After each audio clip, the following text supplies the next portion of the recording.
حضرت ابراہیم علیہ السلام کا واقعہ پارٹ نمبر 21۔ بسم اللہ الرحمن الرحیم۔ پچھلے ایپیسوڈ میں ہم نے سنا تھا کہ 3 جوان حضرت ابراہیم علیہ السلام کے یہاں آئے اور آپ کا محبوب مشغلہ تھا کہ آپ مہمان نوازی فرماتے تھے، تو آپ نے بھنا ہوا بچے کا گوشت ان کے سامنے پیش بھی کیا تھا۔ تو ان حضرات نے جب ہاتھ نہیں بڑھایا کھانے کے لیے، تو آپ نے جب دیکھا تو آپ کو کچھ خوف پیدا ہوا کہ کہیں دشمن نہ ہو، تو انہوں نے کہا آپ ڈریے نہیں، ہم قوم لوط پر عذاب کے لیے بھیجے گئے ہیں، آپ کو بشارت سناتے ہیں۔ اصل میں حضرت لوط علیہ السلام آپ کے بھتیجے ہیں، جیسا کہ اس سے پہلے میں آپ کو بتا چکا ہوں کہ جب آپ نے بابل سے ہجرت کی تھی تو یہ ساتھ میں ہی آپ کے ساتھ آئے تھے۔ پھر اللہ تعالیٰ نے ان کو بھی نبی بنایا اور 5 شہروں کے آپ نبی تھے۔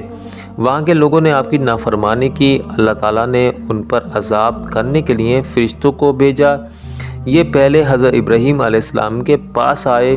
قوم لوط کا تفصیلی جو بیان ہے وہ انشاءاللہ ہم آگے بتائیں گے آپ کو۔ تو یہ 3 حضرات جبرائیل علیہ السلام، حضرت میکائیل علیہ السلام اور حضرت اسرافیل علیہ السلام تھے۔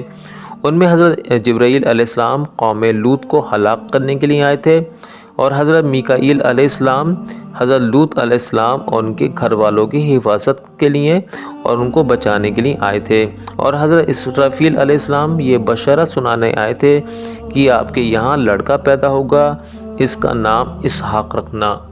تو جب حضرت ابراہیم علیہ السلام سے ان فرشتوں کی یہ باتیں ہو رہی تھیں، تو گھر کے اندر دروازے کے قریب کھڑی ہوئی حضرت سارہ بھی یہ باتیں سن رہی تھیں، بلکہ یہ باتیں سن کر ہنسی۔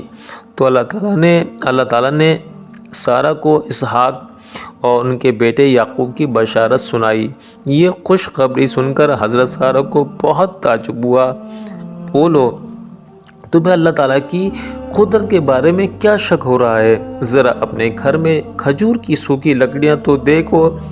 جب انہوں نے نظر ڈالی تو وہ ہری بھری تھیں اور پھل لگے تھے۔ کچھ دن کے بعد حضرت سارہ کے یہاں اسحاق پیدا ہوئے، جو حضرت ابراہیم علیہ السلام سے بہت زیادہ ملتے جلتے تھے۔